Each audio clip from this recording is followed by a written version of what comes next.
There was two dreams that I always wanted, but only one of them came true. Unfortunately, I lost a young brother when I was young, and I went out to Crosstown to a cemetery on Saturday night and said a few prayers and prayed to God that I know I'll never get a chance to see my brother, but let my other dream come true was to lift the Liam McCarthy Cup. Rod Guiney with the sideline cut. Kieran Kerry trying to get a stick to it. Gary Laffin has it. Skips away from Mark Foley. Underhits it. Larry Murphy got it. It's the net. Tom Dempsey.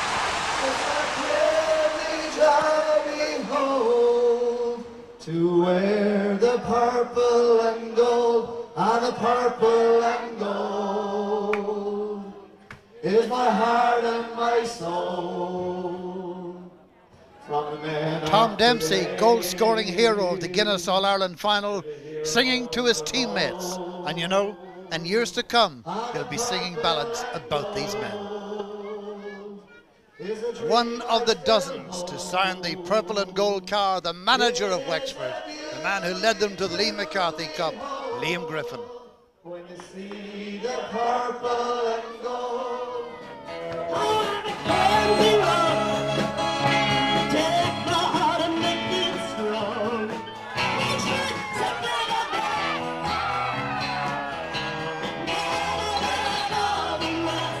Quite a fuss being made of Martin's story. That's very understandable. He's back at his home club, Oulart the Balloch.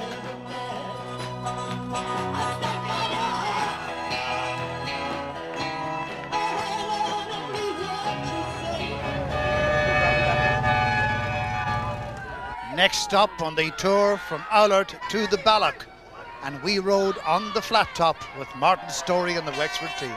Now he truly was at home, back in his own half of the parish, and there he and his men took time out to reflect upon the hurling year of 1996. Now, starting out the championship of 1996, I don't suppose anyone gave you a chance, did they? Nobody gave us a chance, but I mean the crowd of lads that were together, like the panel of us and Liam and Seamus and Rory, I mean we had decided last year that we were going to do something this year and really work hard and leave no sort of stone unturned in an effort to achieve something.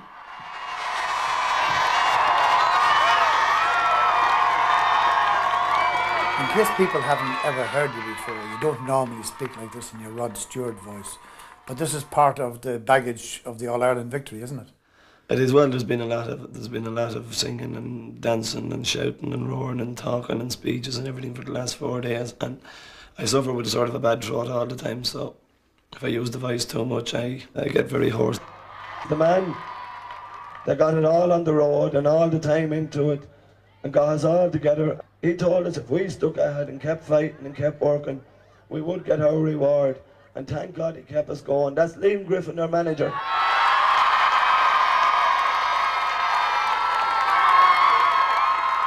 How did you go about convincing them that you were the man? I'm talking about the players now.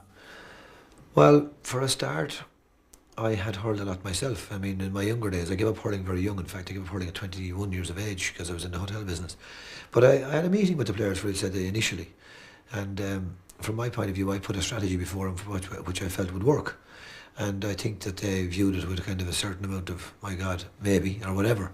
But I mean, I think I was honest and consistent, and the fact that I was honest and consistent would have led to several bits and pieces of problems, but consistency always leads to eventual some kind of calmness. And I think eventually they accepted me because I was consistent and I was honest. Wexford's first opponents in 1996, their old rivals Kilkenny, and that always evokes memories of great games of the past. For instance, 1993, when Wexford felt that they truly had a chance to beat the Black and Amber. So how did Liam Griffin feel about beating them in 1996? We had had a very good run in the National League. We'd got right through to the National League semi-final. So we went in quite comfortable in the Kilkenny game. I actually banned the players from talking about 93 to the press, because the press would automatically start off every question by saying, but what about the dreadful misses of 93? And of course, if you sit there at every interview before a big game and start talking about the negative sides of 93, you start to believe it. So we banned all that nonsense and said, like, we've got to think forward. Positive thinking was certainly paying off for Wexford in the first half. Here's Eamon Scallon, and that's touched over the post off the stick there of Michael Welch. 23 minutes into the game, there was just 2 points between them. Then Martin Storey, with 1 score already on the board, put on 3 more without reply. Martin Storey getting a lot of possession from Philly Larkin, who have to be a great deal tighter, and this one sails between the posts. Martin Storey, again he has a shot at it, and again he puts it over the bar.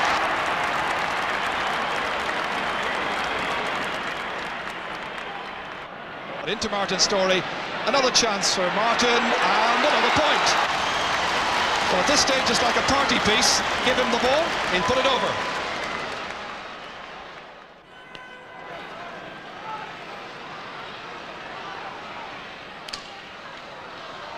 Sean Flabb helping it out towards Larry O'Gorman, on towards George O'Connor. I'm sure he'd wish that the corner men would stay in a bit nearer towards the end line. That shot there from Rory McCarthy, and it's struck over the bar.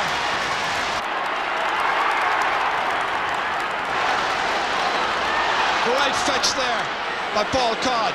Philly Larkin here, more comfortable on this near side against Larry Murphy. Rod Guiney breaks it down. The game beginning to take off at last.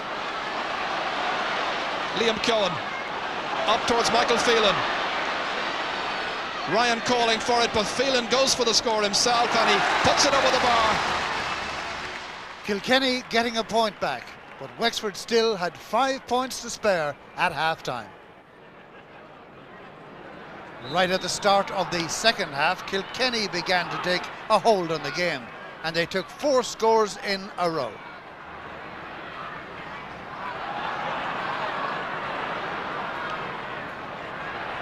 That's John Power, and he drops it in, and he drops it over the bar.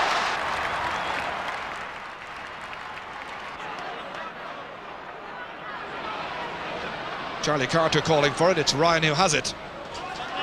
Back out towards Canis Brennan, going the long way towards the goal, but it all ends with a point by Canis Brennan. And Billy Byrne is on.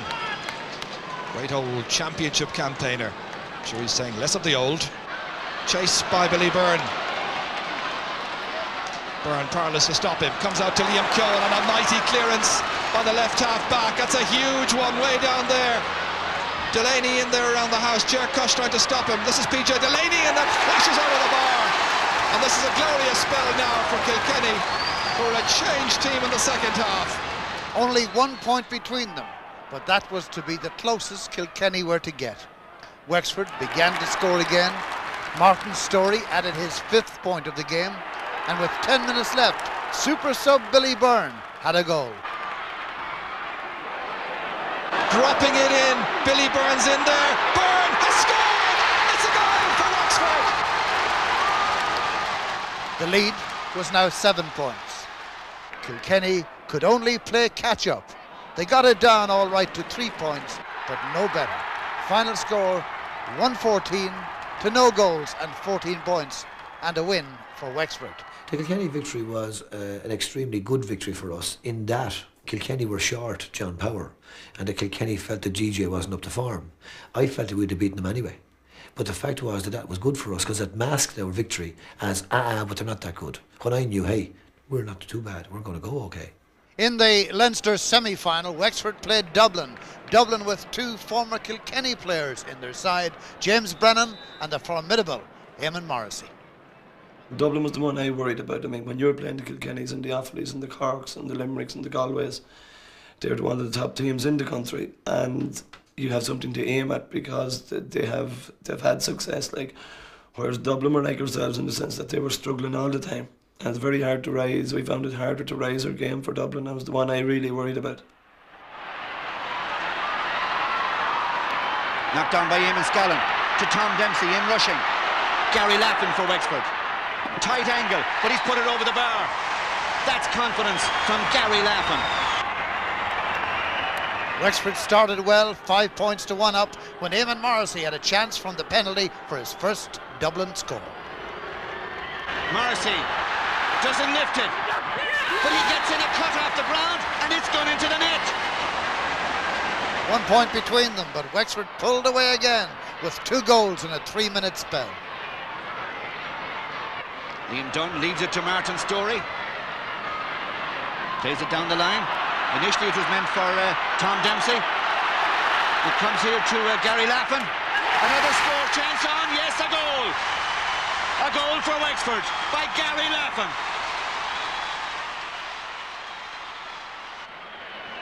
Eamon Burke is facing his opposite number, Damien Fitzhenry. The goalkeeper, who sometimes plays out the field, has got the goal. It's sometimes a long, lonely run when they're missed, but when they're scored, you love every yard of it, and you run and sprint much faster. Wexford led by 9 points at half-time, but Dublin responded. John Toomey was on song with his frees, and then a James Brennan point narrowed the gap further.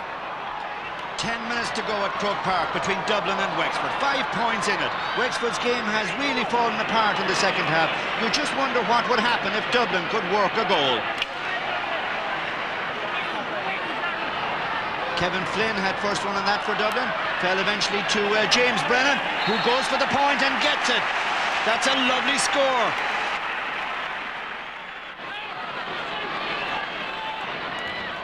Wexford did recover their poise and won the match by 6 points, but it was a far from convincing display, so definitely no complacency in their camp before the Leinster final. We were after being criticised so much after the Dublin match, and we knew ourselves we were trying to change our style and keep the ball moving fast the whole time and play low ball into the forwards and keep it spread out, and in the second half against Dublin we just, our discipline wasn't there, and it didn't work for us, and that was a disappointing aspect of that game, but it worked in our favour in the end, really. I think I'm right in saying you were not happy with your defeat of Dublin. No, I was very happy. In fact, this worked to our favour again. I think this was destiny at the end of the day. Or else with God on our side, which I think is both the same thing, really. In the first half against Dublin, we played some wonderful hurling, absolutely wonderful hurling. And I said to one of my selectors halfway through the game, we said we're playing out of our skin. Now we played badly in the second half, and the papers gave us an absolutely rubbish review. And I was delighted with that, because the papers ignored the first half. Had the game been flipped over, they would have given us rave reviews. So we got away with a nice victory, and we got away with it nice and quietly. So, Wexford had booked their place in the Leinster final. The other Leinster semi-final was contested between reigning champions Offaly and Laois. A very convincing display by Offaly as they put 4 goals, 17 points past Laois, although their second goal was a gift from an unfortunate Laois defender. And this is a ball that Ricky Cashin will have to reach. He does very well, and he loses out. Saved on the line, and John O'Sullivan! How could you, John O'Sullivan? Heartbreaking moment for the county of Laois. John Troy had a great game, getting good points and outstanding goals.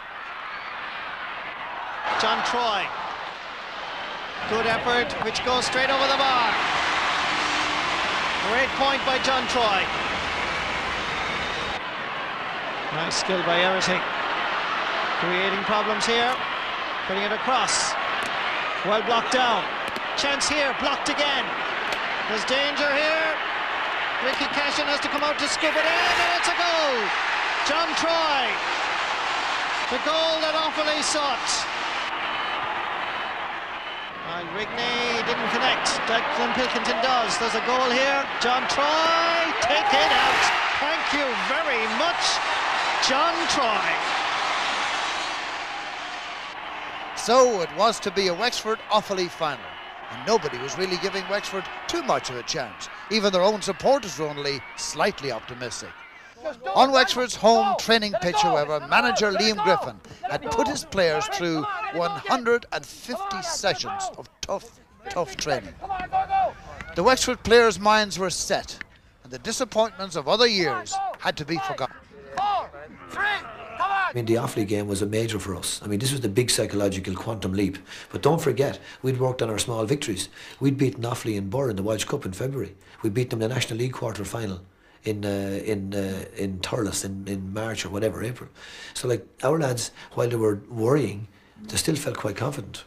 And we put together a splendid performance and beat them. we were going up to the Leinster final and we were all on the bus, like, and we were having the usual sort of bit of a banter and a laugh and a crack and all, and the bus stopped. So Liam got us all off the bus and he says, "Now lads," he says, like, Liam is a great man to motivate you and build you up and get your mind working, like, so this was part of his plan for the Leinster final.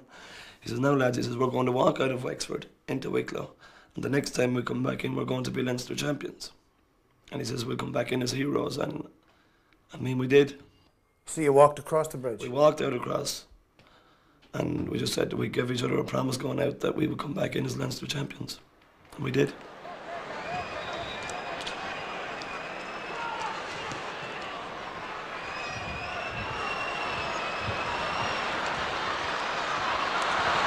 John Troy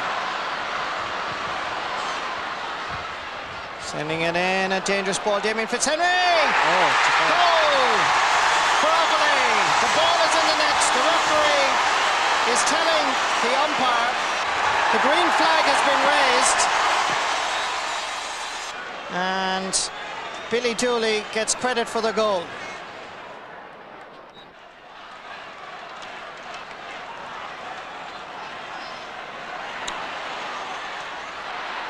Holding there by Offaly. Martin Hannamy gets it out a small bit as far as Hubert Rigney. Brian Wheelahan. That's a good ball. Ger Push comes forward, knocks it away, only for Joe Dooley to get there first. Beside him, Liam Dunn. Difficult angle for Joe. No, not difficult for Joe. Excellent Joe Dooley point. He's on his game here today, but Wexford will have to be far tighter in the half-back line. They're letting the half-forward line far too much space and latitude around the field. A very fine point by Joe Dooley.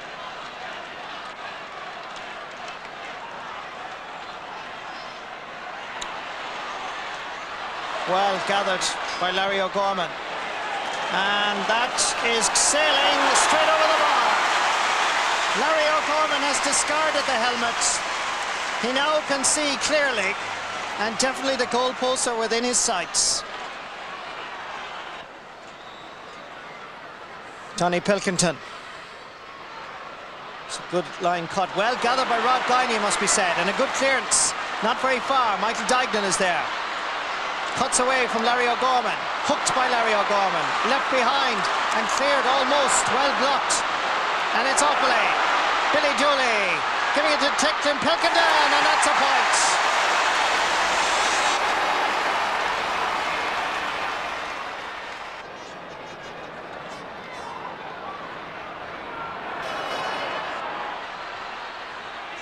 Well gathered by Larry Murphy, giving Brian Wheelahan plenty to think about. Good run by Murphy. And the finish again. But this time the referee has given a semi-penalty for a frontal charge. Damien Fitzhenry, he did it in the semi-final against Dublin. But this is the real test. Fitzhenry hits it. Goal for the county of Wexford. David Fitzgerald did it in the Munster final of '95. Damien Fitzhenry does it in the Leinster final of '96. We've got a whopping good final.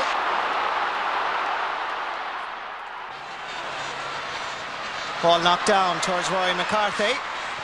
Oh, that's a real tester. It's dropping and dropping. Tom Dempsey, is there a Wexford man there? There isn't.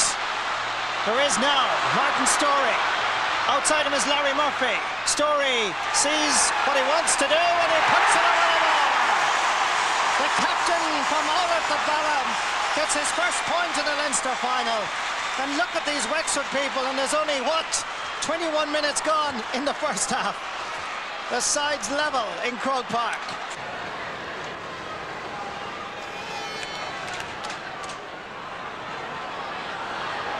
Martin Storey, who gets a knock on the head from Hubert Rigney, falls nicely for Larry O'Gorman to Tom Dempsey, a shot which goes over the bar. Tom Dempsey's first point in the Leinster final, made and created by Larry O'Gorman. Wexford 1-9, Offaly 1-8.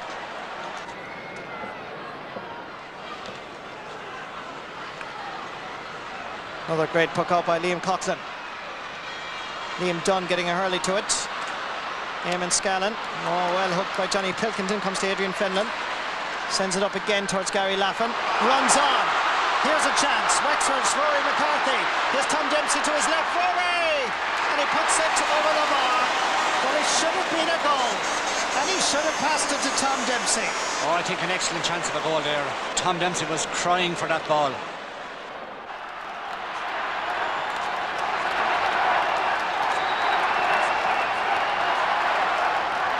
Great atmosphere in Croke Park. Picked up by Declan Pilkington. Sean Flood chasing, harassing, hooking. Over towards Joe Dooley. Pulled on. Oh, superb by Johnny Pilkington. His second of the afternoon. Wexford lead by just 1 point.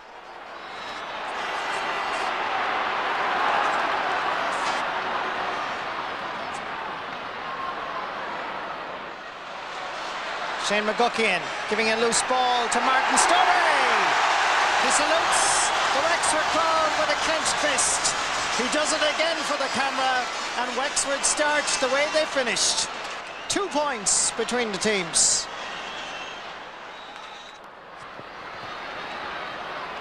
Liam Dunn. Good centre-back play. Knocked down for Rory McCarthy, knocked away by Kevin Martin. Loose ball comes to Adrian Fenlon. And Fenlon is scooping it sufficiently enough, not quite. Liam Coughlin. Not a good clearance. Comes to Larry Murphy, who finishes the job second time round. Larry Murphy gets his first point of the Leinster final. And Wexford are certainly intent on meaning business. The atmosphere around Croke Park on all approach roads was unquestionably Wexford, Wexford, Wexford. And you get the feeling that it's not going to be the team's fault this time if they fail. Determination etched on Larry Murphy's face. Etched on some wonderful point taking by Larry Murphy from Clubon. Tears in the eyes of a Wexford man already. I warn you, Wexford, it's a long, long way to go.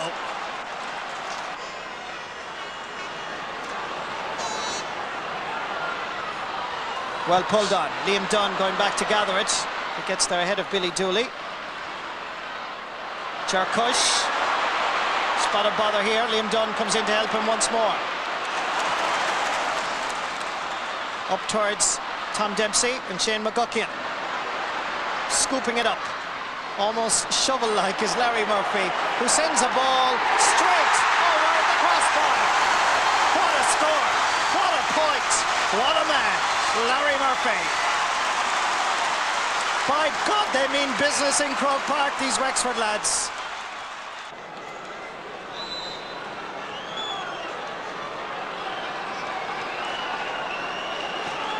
Adrian Fenlon hitting that sideline cut brilliantly, dropping it right in. Gary Laffin off the post. There's a scramble. It's there. Wexford have found the glory days. Gary Laffin got the touch, and all of Croke Park has come alive. Look at this, Wexford people. Look at this. The big man from Glenbarntown. No wonder you take off your hat, sir. Today could be your day.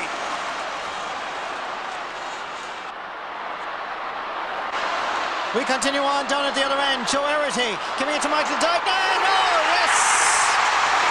Great goal! And awfully now are the people jumping for joy. From one end we have a goal, to the other end we have a goal, and Michael Dignan is the man who brings Offaly back into the match. This is the first goal as that ball came in. There was a bit of a scramble. Gary Laffin first hit the ball off the crossbar, and then it was scrambled through. In fact, it was Tom Dempsey. It was Tom Dempsey, actually. It was Tom Dempsey, actually, that scrambled it in. At the other end, Offaly came forward and responded like champions. What a response. Joe Erity to Michael Dignan. And Michael Dignan rattled it into the net.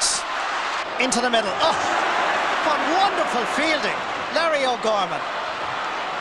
Hubert Rigney. Stopped by Rory McCarthy. Back to Kevin Martin. Larry Murphy putting his head where nobody would be brave enough to do. Down to Tom Dempsey. sending it goal bound. Oh, what a magnificent point! Tom Dempsey! Wexford are on the verge of history. Can they hold on? Can the faithful county, the great county of Offaly, respond? Blocked by Larry Murphy. The Wexford players are playing inspirational stuff.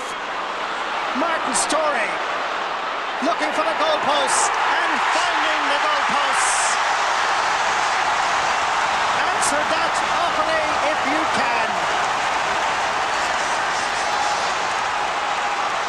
Croke Park belongs to Wexford, perhaps. 3 minutes left. Rod Guiney.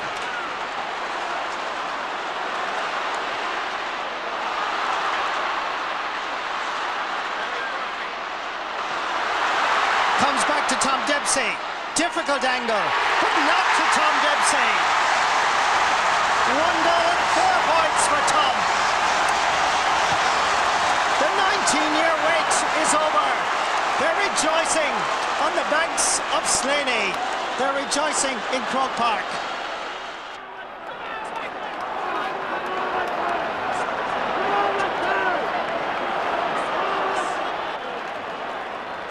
Martin Hannery, Martin Storey, and another point for Wexford.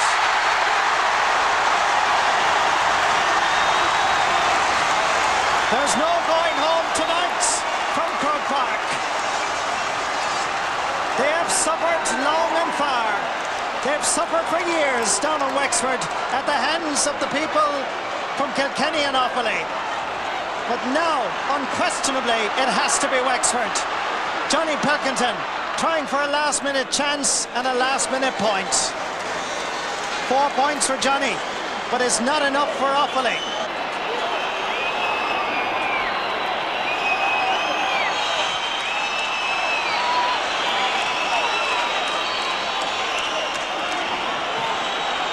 Surely the referee won't allow too much for injury time. There's 36 minutes played. Larry Murphy trying to get it inside to Eamon Scallon, to Martin Storey, looking at the posts, and it's so easy now. There'll be bonfires in Wexford tonight. A most unusual scene here for a Leinster final. Crowd control is gone. Is there a last-minute flurry in Wexford to finish it off? Tom Dempsey taking his points. 1 goal and 5 points for Tom. What wonderful scenes in Croke Park. The whole scenario is a sea of purple and yellow. Look at this in Croke Park. The whole sideline, it's all over, surely. Wexford are Leinster champions. Such joy, such emotion. Wonderful, wonderful emotion. Overjoyed Wexford people. This is their day. It's taken a long, long time, and Liam Griffin has done a wonderful job with his county. As Martin Storey, the captain of Wexford, lifts the Leinster trophy for the first time since 1977. Well done, Slaney Siders. That was the moment for me of the whole year. I mean, people would say the All-Ireland and the homecoming and everything else, but it was been, what was it, 70 many years. 77 was the last 77 was the last year, like, and to stand there, to walk up the steps and see Wexford people standing on Croke Park looking up towards the Hogan stand for a presentation to a Wexford person, it was an unbelievable moment for me. I mean, that was the moment that I realised that, God, this is brilliant, we have won something. So, Wexford through to the All-Ireland semi-final after beating Kilkenny, Dublin and Offaly. Meanwhile, down in Munster, Limerick were conquering the big three there.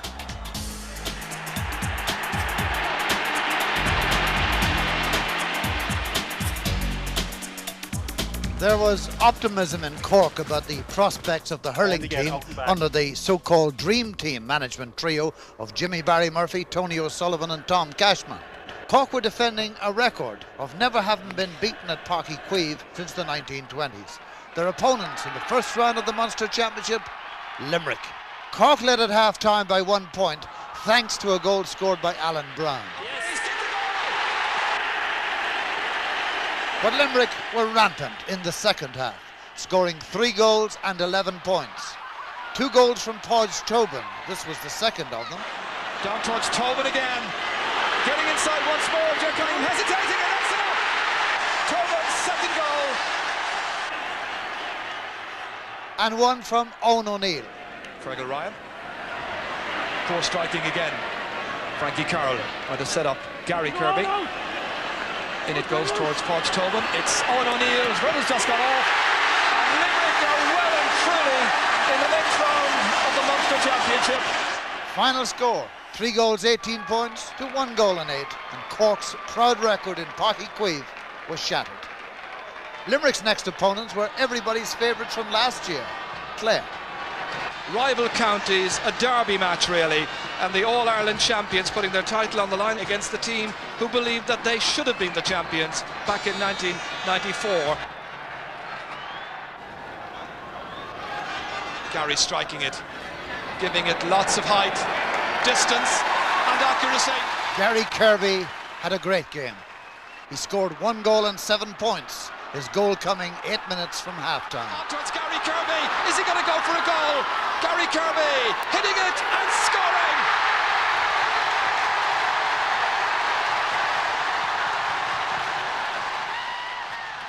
Jamesy O'Connor for Clare was showing his paces. Jamesy O'Connor 65 metres out looking for another. And yes, he's put it over the bar. 4 points for Jamesy O'Connor. A 1-point lead at half-time for Limerick, but Clare took control in the second half with some fine points. These in particular from Eamon Taff and Fergal Toohey. Into the corner there is Eamon Taff. Taff attracting Mike Nash across with him. Off balance, he strikes it. Lovely pose, and he puts it over the bar. Here's Fergie Toohey. 3 men after him. And that's a fine score. Despite squandering many chances, Clare had a 3-point lead with 12 minutes left. Then 3 unanswered points from Limerick. Oh, cross, here it comes.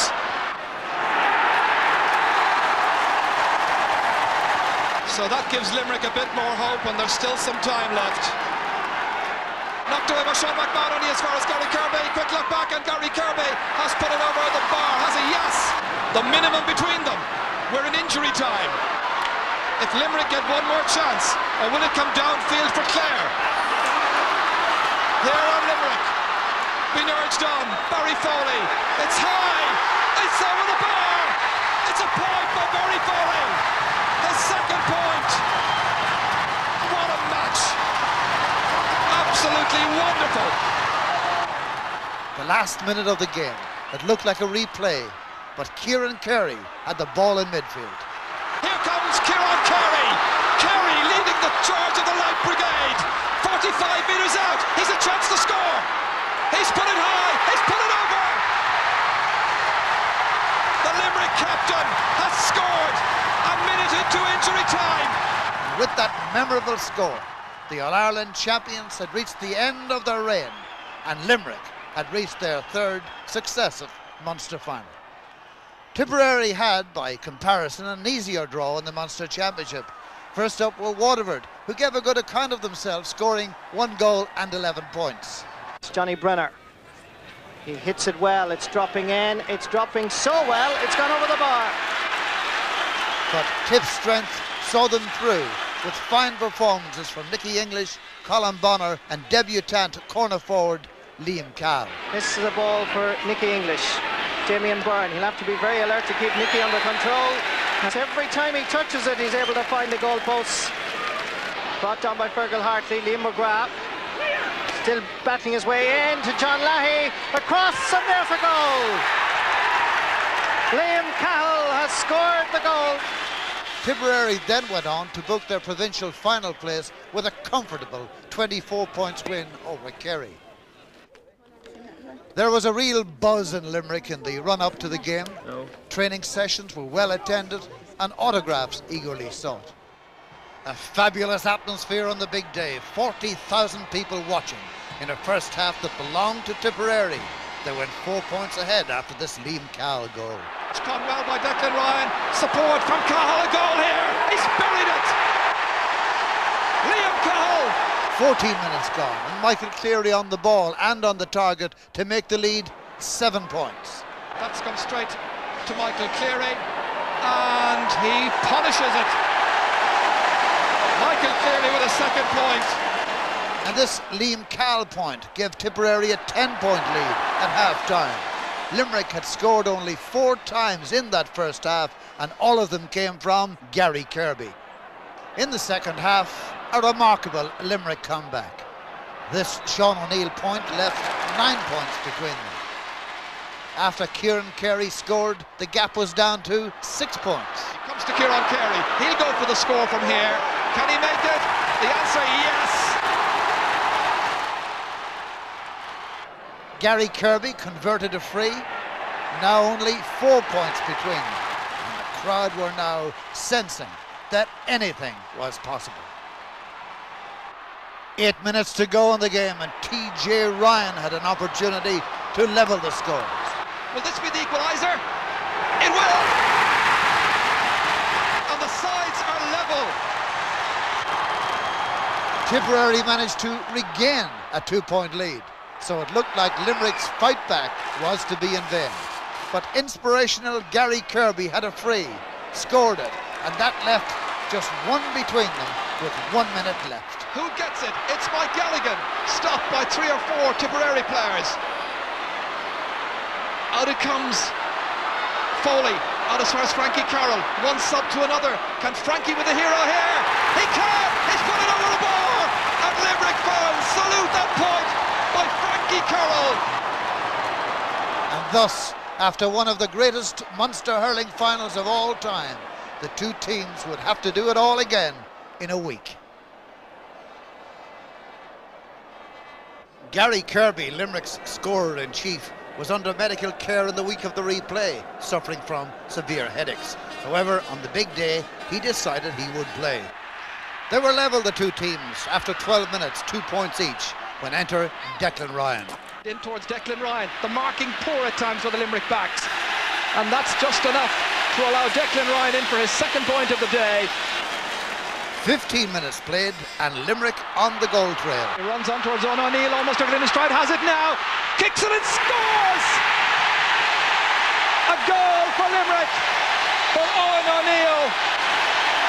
Mainly due to Michael Cleary, Tipperary were on top again. This was the third of 3 points to make them level.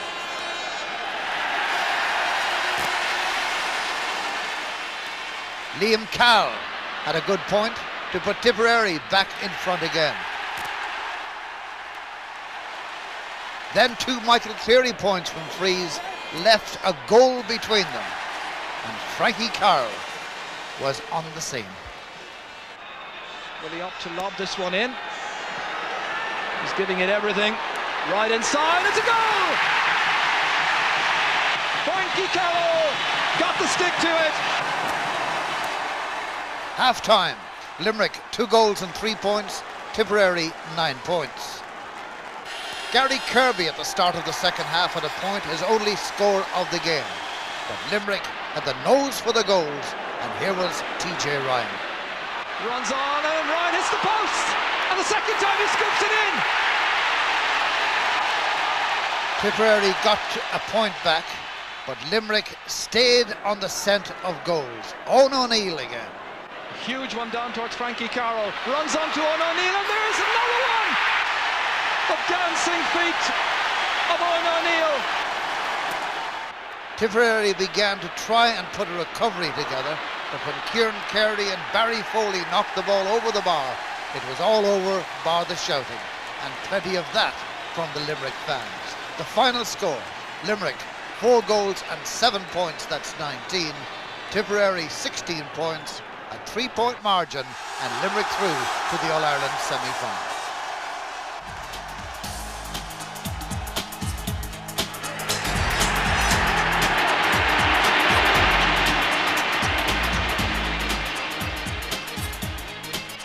At Kisman Park in Belfast, the Ulster final for the Liam Harney Cup was contested by the old rivals Antrim and Down.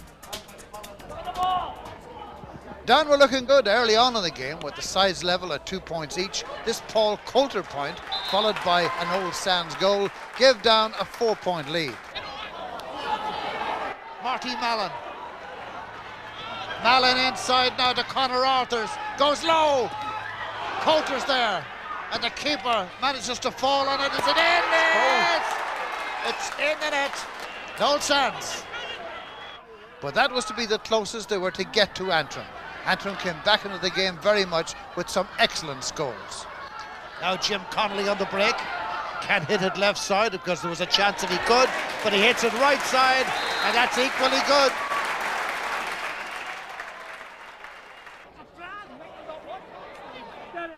It's Jennings, Paul.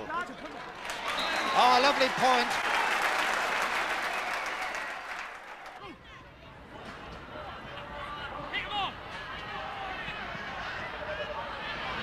Good run, ball glued to stick, good shot, good point. That's a terrific score by Aidan McCluskey. At half-time, there was 2 points between them. Antrim 10 points, Down 1 goal and 5.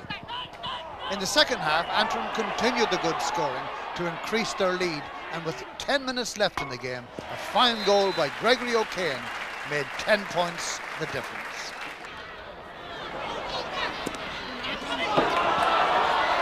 Now it's Gregory O'Kane. Goal! It was all over then, bar the shouting.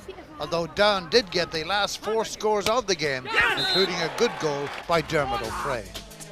Final score, Antrim 1 goal 20, that's 23 points. Down 2 goals and 12, that's a total of 18. And so to the semi-final lineup for the All-Ireland Championship. Limerick versus Antrim, and Galway against the Leinster champions, Wexford. To win the Leinster final, of course, after what, a gap of 19 years. Many people said maybe that's it, Wexford would be satisfied. Yeah, I think when we went back to Wexford actually, and we went to Gorey, we had a magnificent crowd in Gorey, like it was unbelievable, like, you know, and everyone was chanting and singing and shouting, and they were so overjoyed about it, like, you know, and we were delighted as well, of course, naturally, because we had won it the first time in 19 years, but I think it was the Wednesday night after again, we sat down and we had a meeting, the players' meeting, and we decided, this is great, lads, but we can go further. How did you get them to put their feet back on the ground again and say, look, we've got to play Galway now? Right, well, what we did was the first night back, we gave them 3 days off or whatever, and said, right, on the Wednesday night we brought them out to the beach in Corratlow, gave them a run, went for a swim, and did all sorts of nice casual things. So on the Thursday night we brought them back for training in Wexford Park and said, right, we've enough done. Have you your bellyfuls? We have enough. So we kind of sat down and contemplated that and discussed it, and fellas started to come to realise, no, we haven't enough. So we said, right, well then are we going to set limits on what we want to achieve? Are we going to go for this thing? Do we really want to go for it? So I said, I want to pose a question to a lot of you, and I want you to write down the answer. How many more All-Ireland semi-finals are you likely to play in? And how many more All-Ireland semi-finals are you guaranteed to play in? So the answer was 1. So that kind of helped to focus the mind, and this might be our only one. So we went on and we played Galway. And we now rode in out of the sunset, having cast off a few psychological shackles off our backs. And also, we now had a new agenda, because obviously Galway were one of the only teams that had beaten us this year. Galway manager Matty Murphy had suggested that his team were the best in the country, and there were many who would have agreed with him. Yes, I mean, it was a statement that Matty Murphy was using sort of all that week, whether it was to frighten us or what, I don't know. I mean, but again, I mean, we weren't worried sort of what anybody else was doing. Like, we were just trying to keep our minds on our own game and focus on our own game plan, and just the Wexford team. Like, and I mean, it was a very tough, physical, dogged match. It was, nobody was getting the upper hand in the game, and I mean, it wasn't over until the last couple of minutes. 50-50 ball here. Rob Guiney going into challenge. Joe Rabbit back there as well. Guiney turning on his right hand side towards Larry O'Gorman. Rory McCarthy in there as well to challenge Brendan Keogh. Comes to Micheál Donoghue, tidy hurler. Diagonally across towards Kevin Broderick. Sean Flood back there, tenaciously taking it up, beating 2 men to it. Son of Tim from some great Wexford teams in the 1950s. Nice ball down towards Martin Storey. Prodded on there by Eamon Scollin, comes towards Larry Murphy. Here's a chance, and Larry drills it over the bar. And Wexford are in front again. The for Bowman's first point. He makes it 3 points to 2.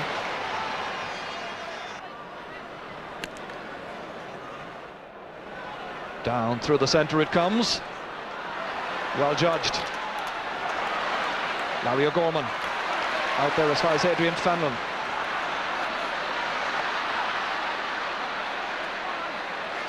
Brian Feeney. Larry O'Gorman trying to nip in there and dispossess the Galway man. Comes instead to Tom Dempsey from a huge distance out. From 55 metres out. Great point indeed by Tom Dempsey from Buffer's Alley. And Wexford lead by 4 points to 2. So Galway's free. Playing into the wind in the first half. Towards Cathal Moore. Bounces away off the stick of Liam Dunn to Rory McCarthy. Low along inside towards Tom Dempsey. Getting there ahead of Jerry McInerney. Good play inside towards Eamon Scallon. Again, some fine play here by Tom Hellebert. Very steady in a short corner back play. Out it comes only as far as Larry O'Gorman.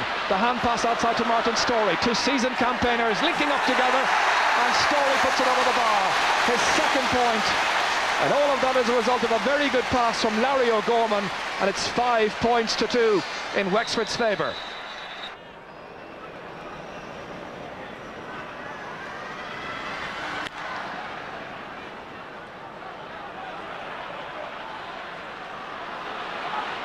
Cathal Moore trying to advance inside Liam Dunn. He's got a few yards now in which to be creative here. And it's buried by Joe Cooney. Give him half a chance and he'll destroy defences. Sides are level, 1-3 to 6 points.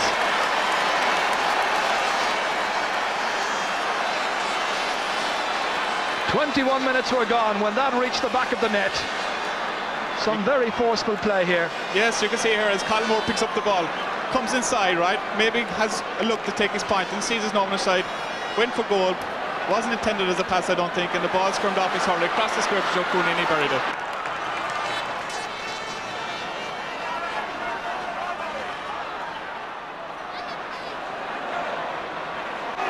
Adrian Fenlon fails to cut it out.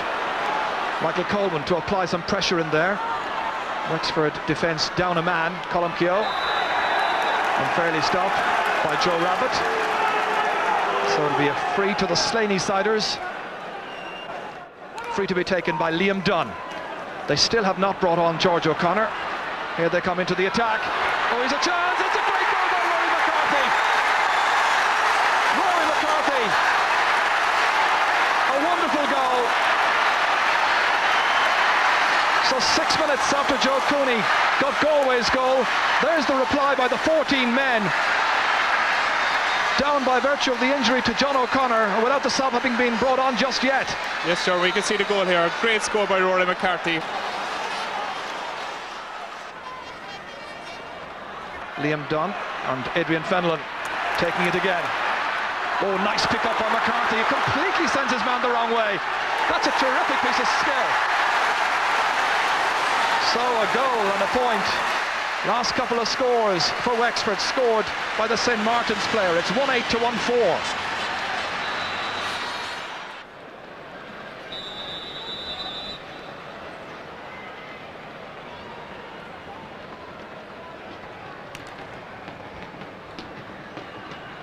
And Rod Guiney doing the marking on Liam Burke. Meanwhile, it's Sean Flood. George O'Connor coming to assist him. Ball spills from his grasp. Out to Kevin Broderick, 45 metres out. Good block down by George O'Connor, but Galway still have it. And here's Cathal Moore, and they have a man over here. Francis Ford, and stopped on the line, but it's belted in.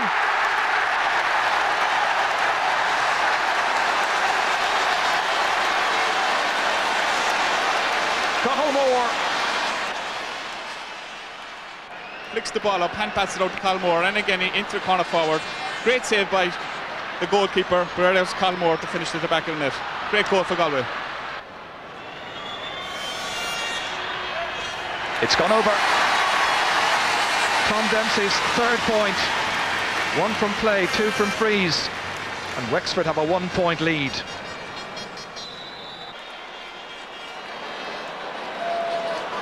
And Galway then have this glorious chance coming up, and this is the reason why. as that ball was sailing in there, and the man was certainly pulled down, Joe Rabbit. And once again they have this ploy of bringing in Rabbit, bringing out Cooney to torment the Wexford defence. Joe Cooney is about to take the penalty. Galway behind by 2 points.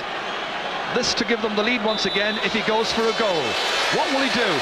He's gone for it. It's gone off the stick of Colin Cow. It's saved. A great stop by Liam Dunn on the line here. Not alone does he stop it, but he controls it, gets it into his hand and makes a great clearance out the field.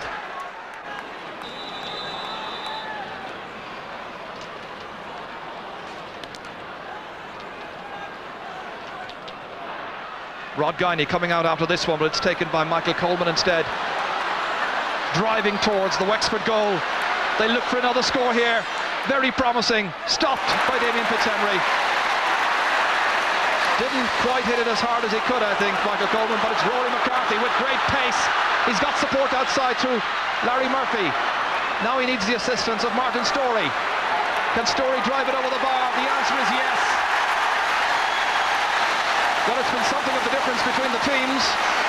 Wexford, fast, attractive play, taking their chances, and now opening up a 3-point gap.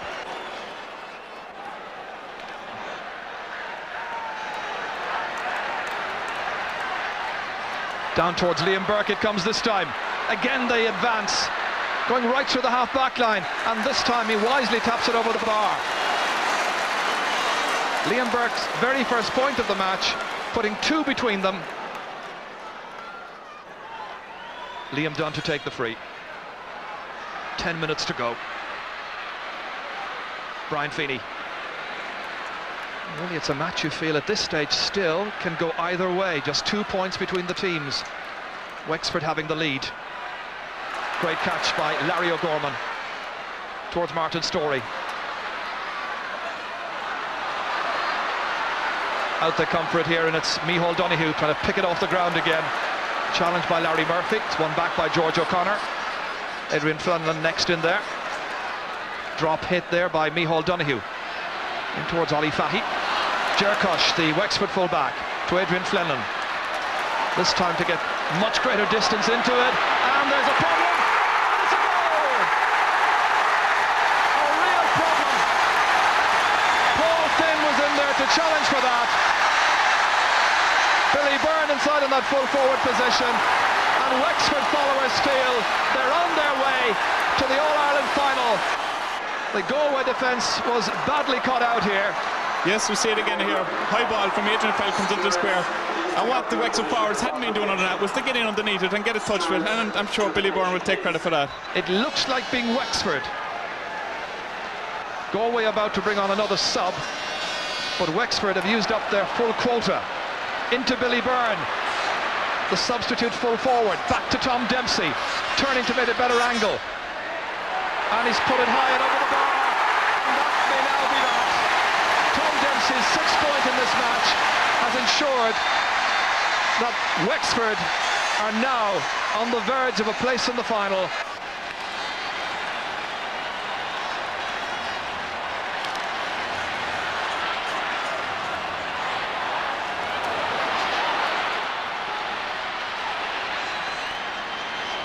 Ollie Canning in there. Oh, perhaps the miracle will happen yet. There's another goal for Galway.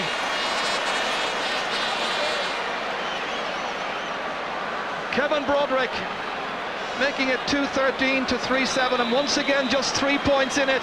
Galway within a goal, you know, of denying Wexford. Nigel Shaughnessy just taps it in, but he taps it in badly. Wexford have it. The whistle has gone, I think. Yes, Wexford have won this All-Ireland semi-final as they play on at the other end. They haven't heard the whistle, but he has now. The fans certainly have. Wexford hold on to win. They win by 3 points. In spite of that loss, Galway come back there. Wexford were not to be denied, and Martin Storey, the team captain, will lead his side in this year's All-Ireland hurling final.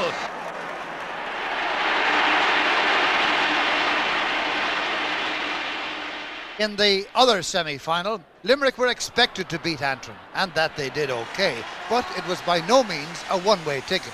This Aidan McCluskey score put Antrim to within a point. Limerick 6, Antrim 5, 20 minutes gone. Then a run of Limerick points, among them ones from Frankie Carroll,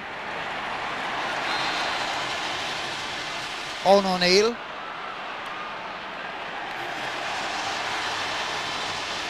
and Damien Quigley. And by half-time, 5 points separated them. Limerick 12, Antrim 7. For most of the second half, the scoring was low, but Limerick were leading by 6 points with 25 minutes gone. It's Frankie Carroll with the sideline cut. Brendan Printer comes out. Ball is loose. The referee has signalled.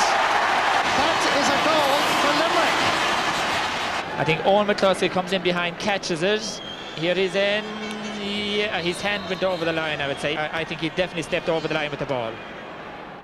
That goal put 9 points between them. Antrim stuck to the task all right, but never really could get close enough. And Limerick were through to the All-Ireland final. Final score, Limerick 117, Antrim 13 points. The margin 7. Now, did you really fancy yourselves? For the final? Yes, I mean, we had been together, I think it was 186 nights before the All-Ireland final, like, and that was including matches and practice matches and training sessions. I mean, that's every second day of the year. And, like, I mean, we had a great team spirit built up, a great confidence in ourselves, a great belief in ourselves. And, I mean, for the last month coming into the match, we could not wait to get into the Crow Park on All-Ireland final day. Before the All-Ireland, we went down on a Saturday morning. We trained in St Mary's Club in Rosslare, and we went back to the beach. And we had a barbecue that night, and we all stayed together. But during the barbecue, the lads were cracking, like, here we are having the barbecue and no bottles of Heineken or Guinness or anything, like, you know. We're just laughing about it, like, wouldn't it be great to have the beer there. But the spirit really built up from that, you know. We were sleeping side by side, I think, along the army tent, covered in blankets, you know. And we got up the next morning at 6 o'clock and everyone was wiping their eyes and wondering what the hell we were doing here, you know. But really, I think the commitment there was built from there, and it really showed on the day. What did Liam Griffin say to you? He got up, I think he must have been up at 5 o'clock, and he started screaming and shouting at us to get out of bed, you know. It's comical really to think about it, but it really, when you put yourself on the line for that, you know, that's when it really comes through for you, you know. Go! That's good, all the way through, and all the way through to the end. Go! Hard trading, though, was not exclusive to Wexford. Limerick had a long sequence, too, of tough sessions. They had their own agenda. Although on media night, it was a light workout, when the most asked question was, how are they going to cope with the memory of 1994? Well, you know, sometimes adversity makes the man, and maybe the defeat of 2 years ago has really made this team unique. Well, there's a lot of people still asking us about 94, and there's only one way to bury 94, and that's to win an All-Ireland this year. All year people have been talking about this was Limerick year, and they were entitled to win an All-Ireland after the disappointment of 94. I think we were the only ones really that didn't believe in that, you know. We weren't going to Limerick like to let them go on and win it.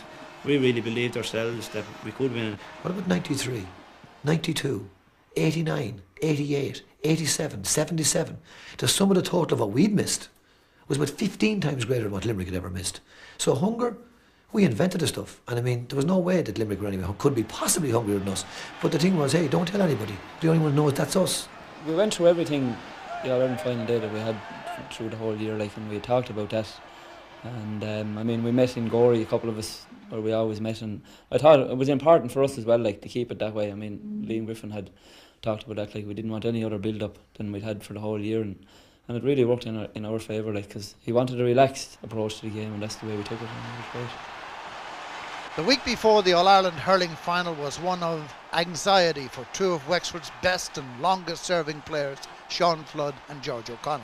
Sean Flood, who'd been having an outstanding season, was suffering from a leg injury and extremely doubtful.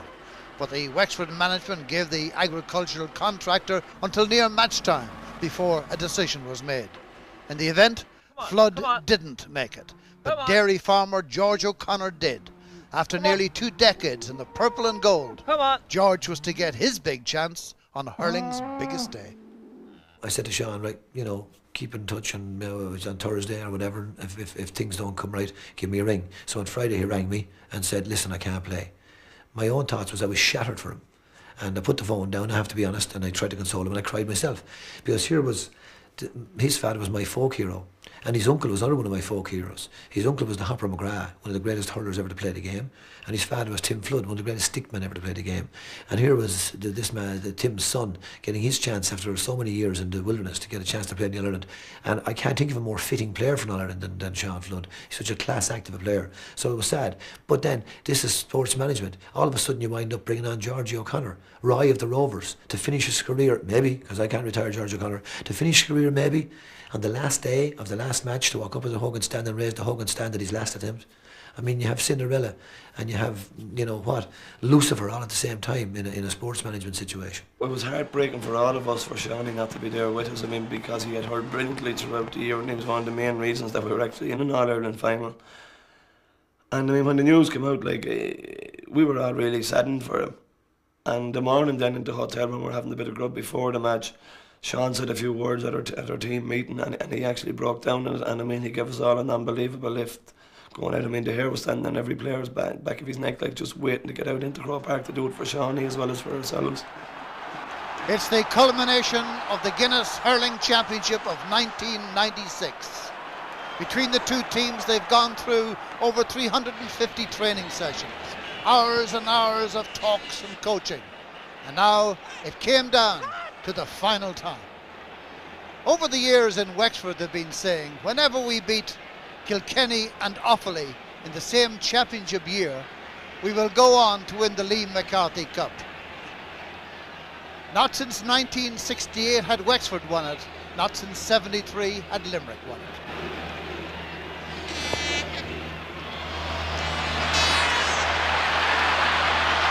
Here's Larry Murphy, plays with Clockbawn.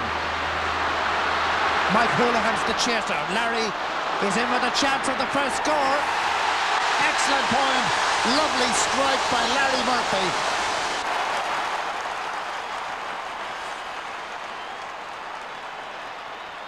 Gary Kirby, centre half forward. Complaining that George O'Connor is standing too near. Just shows you that Kirby's concentration there was upset, but not upset enough to deprive him of the point. Excellent free by Gary Kirby, and the sides are level after 7.5 minutes.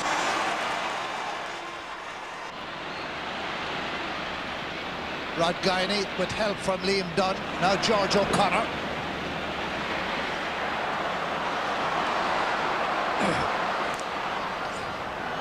Edwin Fennell. Stephen McDonough. Fraggy Carl, good pickup, good strike, and great point. An inspiring point from big Fraggy Carl. Great pick, great turn, and one with the accuracy.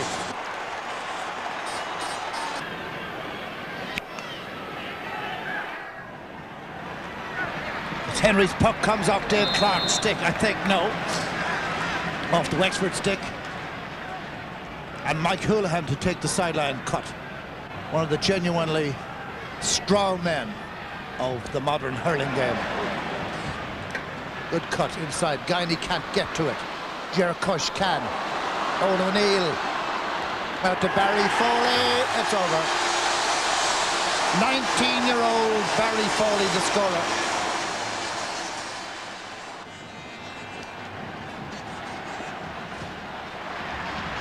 Mike Houlihan playing a stormer at midfield. Colin Keogh can't get it clear. Here's Barry Foley again. Ah, beautiful. Barry Foley, 19, he looks younger.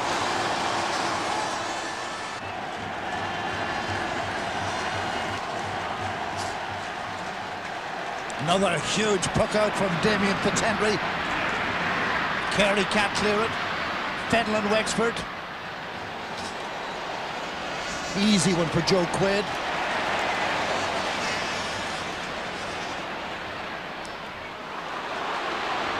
TJ Ryan breaking away for Limerick.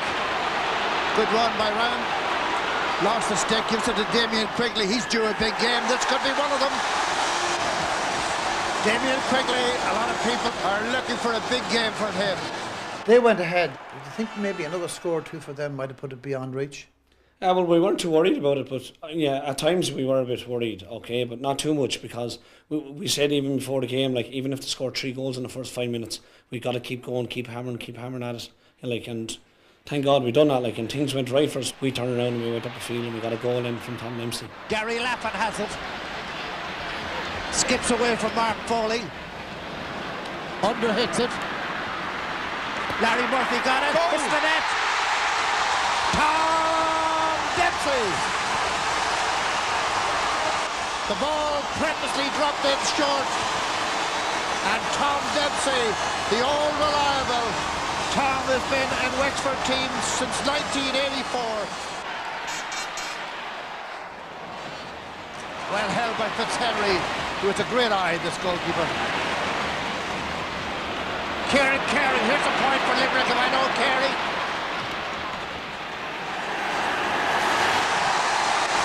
What about that for a score? Kieran Carey, a real inspirational figure. We called it right.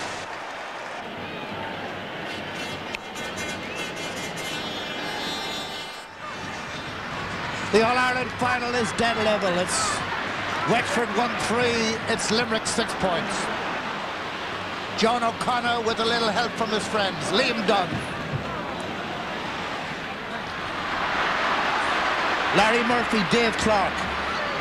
Mike Houlihan battling in there. Mike gets a Kilmallock boot to it. John O'Connor to his brother George. Larry O'Gorman. Martin Story. Martin looks up. Eyes the target, has a go. That's beautiful. A real captain's point and his first of the day. Martin Story to put Wexford back in front. This is the makings of a terrific All-Ireland.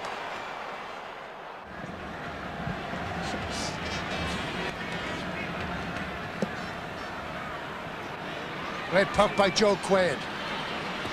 Liam Dunn gets a stick to it again. He's played masterfully at centre-back for Wexford. There's George O'Connor. He played 8 years in the Wexford football team. Larry Murphy, Rod Guiney. Joe Quaid's ball. Got a bit of cover and help from Stephen McDonough. This is Declan Nash. Waiting for TJ Ryan. Only bats it down a little bit. Now, here's Barry Foley. Lovely, neat hurler with a classy style. I know this is the present and he's doing well as his 3rd point of the day, but he really is one for the future. At what stage of the game did you realise that Barry Foley was obviously the danger man and the chances were that you'd be getting the job? Well, I was trying to get a message across to Liam to give me a chance to go over on him, like, you know, because I like that kind of task, like, you know, I like to go out and try and mark someone, like, I mean, if someone's causing hassle or problems or whatever, I like to get in there and try and stop him, like, so I was delighted to be asked to go over and do my job to stop him. He got one off you, I think, did he? He did, yeah. I think it was Mark Foley came up along the wing and he hand passed the ball on my head, and Barry Foley got it and tapped it over the bar, and when I was running by him then I said, well, enjoy your last point for today. That's what you said to him?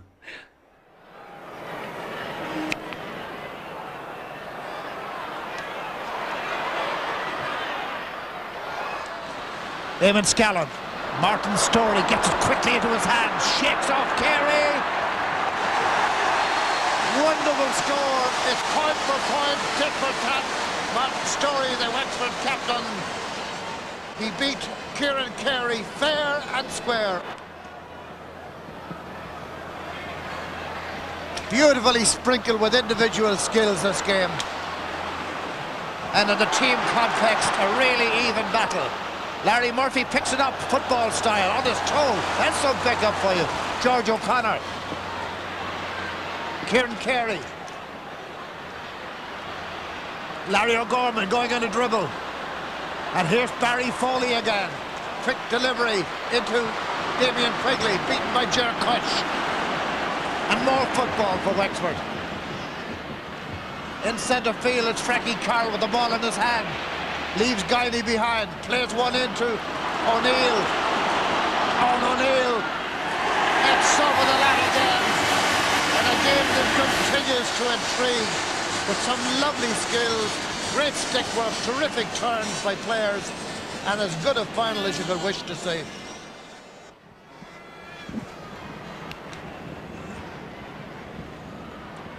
Fitzhenry hits it high in the air and long.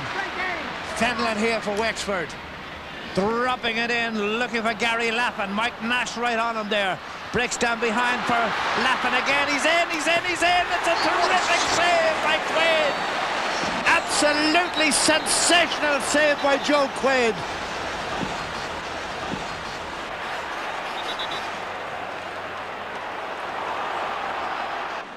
And they're at it again. Eamon Scallon is now having his name taken. And here was a game that was sprinkled with beautiful skill. He's put him off. He is going off. Wexford are down to 14 men. An absolutely silly, unnecessary sending off from the Wexford point of view. Now Wexford are down to 14 players. The crowd's ignited, the game's ignited. George O'Connor took a true heavy knock there. Ball to Frankie Carroll. Up goes the hand of Rod Guiley. The game's got a new impetus. It was good before. Now it's good and ultra competitive. Tom Dempsey coming in along the back line, trying to cut it back. Declan Nash, the defender, with him. Good pick up by Nash. Out to Mark Foley. Up to TJ Ryan. Gary Kirby can't get a grip on it. George O'Connor here, Wexford. Adrian Fenlon. In around the house. Mike Nash can't bring it down. Tom Dempsey.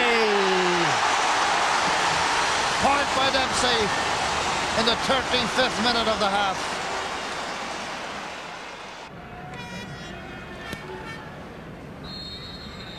And that's it. No more in the first half. The teams will go for their cup of tea and their half-time assessment. With a half-time score, the Leinster champions Wexford 1 goal and 8 points. The Munster champions Limerick 10 points. Liam Griffin, you went in, your team went into at half-time in the All-Ireland final, a man short. Now, it's difficult enough with 15 v 15. Yeah. What were your thoughts at that stage? I felt in control myself. That was the most important thing, that the management of the team felt in control. But I felt we could win it because we had sat down for 2.5 hours on the previous Thursday and went through every Limerick man and discussed what would happen if he was put off. Then we went through every Wexford man and discussed what would happen if he was put off. And we came up with, after 2.5 hours, with strategies for what might happen in the event of players being put off. The players were brought into a little room inside, and a few lads set up and said a few words. Like, I was inside getting my toe lanced by the doctor, because my toes swelled up in the balloon. Thanks to Liam Dunn for that. And I missed some of it, but I got back in for the tail end of it, and I knew with the fire in the lads' eyes that we weren't going to give up. We only had 14 men, so we were going to play it with 15. So nobody in the dressing room was even the slightest bit panicky. So we gave the 2 full forwards a job to cover across the whole full forward line and cover a lot of ground. We were going to try and play the ball wide and let them do a lot of covering. And we felt we could work out how we'd handle the extra man. But it was 35 minutes, we were a point in front. Could we win the All-Ireland? And we felt that if we stayed disciplined, we would. Joe Quaid, like Fitzhenry in the first half, pucking it very long, very high. Frankie Carroll in possession. Rod Guiney gets in the challenge. Here's George O'Connor. George O'Connor onto Ger Cush. Ger's now playing as a wide man in defence because John O'Connor is in full back on Owen O'Neill. Gary Lappin, third chance of the half. And practice makes perfect. Gary Lappin, the scorer, and he truly deserves the point. He's had 3 chances and he took the third one.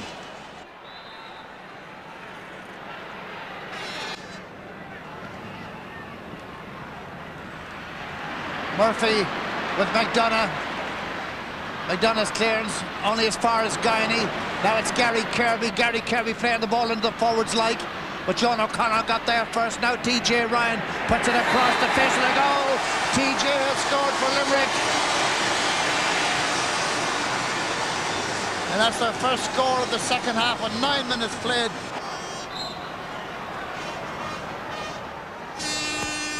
Larry Gorman goes all the way in, but that's Kieran Carey onto it.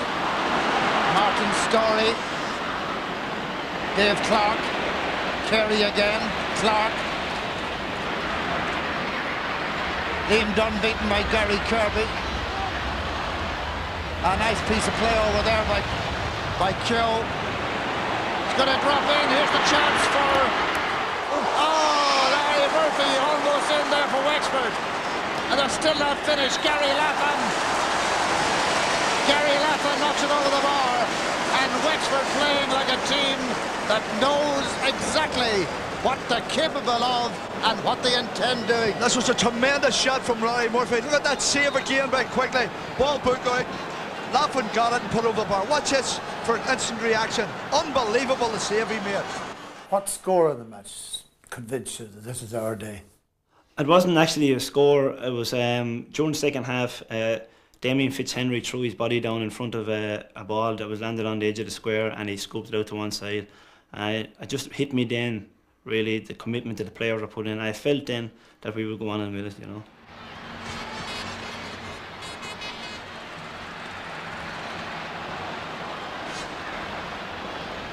Dave Clark, now he's a shooting chance.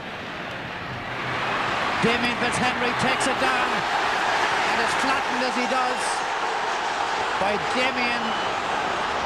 Oh, we'll follow the plays. Larry Murphy goes on for Wexford. Larry gives it to Gary Laffan. Oh, it's a great block by McDonough. Kieran Carey tries to football it out.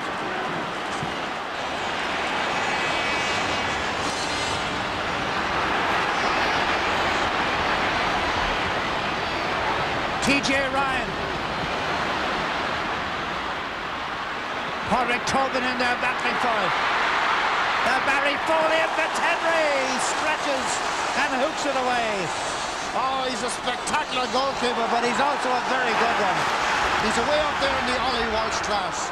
Showman and good as well. Adrian Fenlon, as we look at Mike Nash and Gary Laffan, Adrian Fenlon takes this sideline cut for Wexford. George O'Connor knocks it back to him. Nice layoff into Larry O'Gorman. Larry goes for it. Larry's got it. Larry's got it. That's a great score for Wexford. This Wexford crowd is really lifting the team.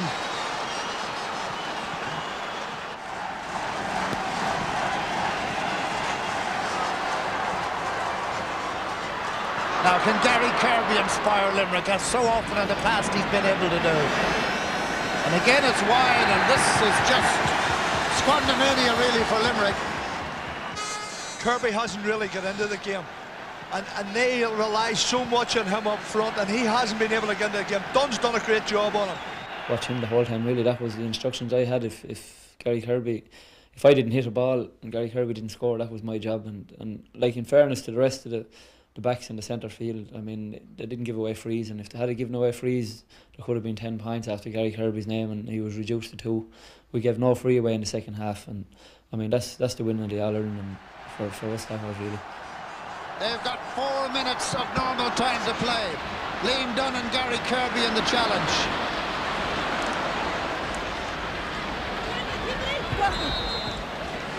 It's a Limerick ball.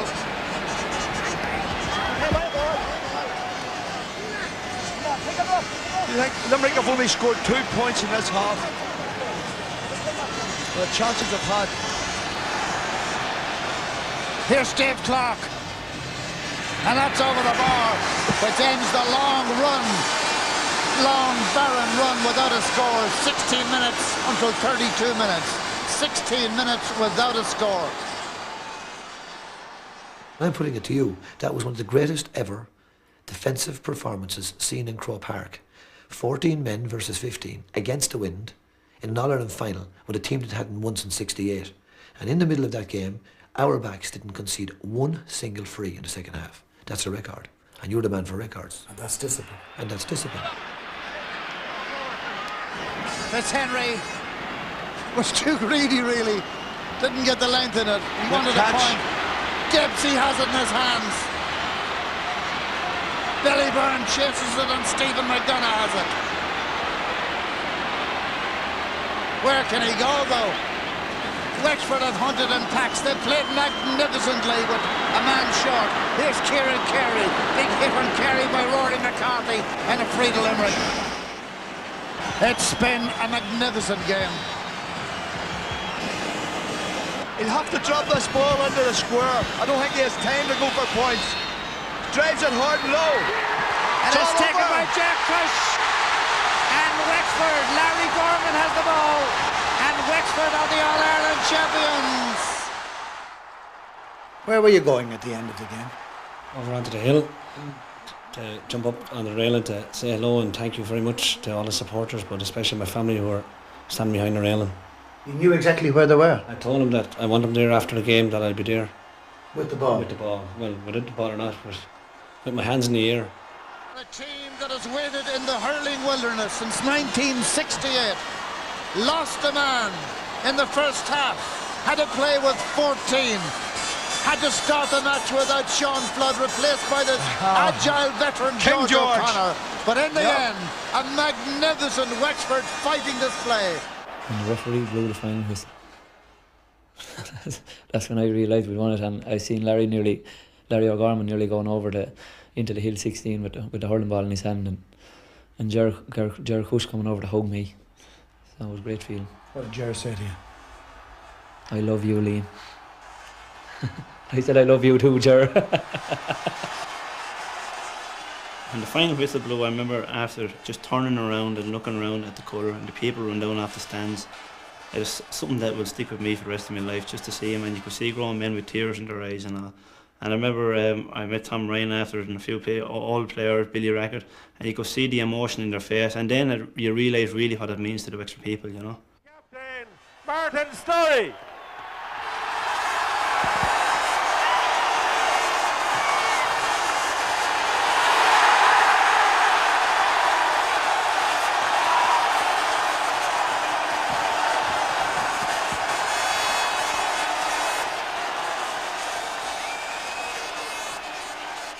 Ladies and gentlemen, we've been described as the bridesmaids of hurling. Well, today we got married.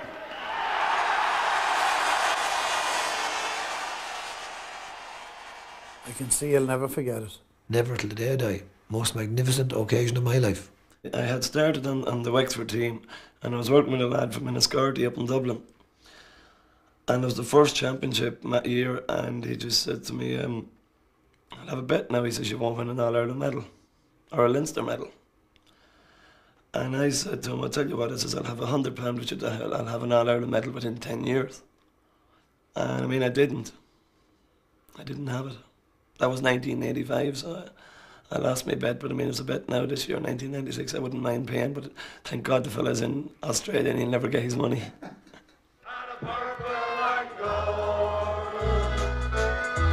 Is my heart and my soul. From the men of today to the heroes of old, how purple and gold is a dream I still hold. Here is a beauty to behold when we see the purple and gold. Billy Byrne's in there.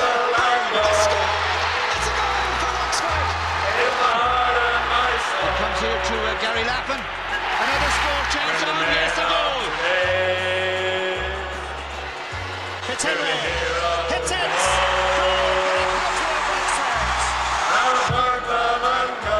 Here they come into the attack. Oh, he's a chance.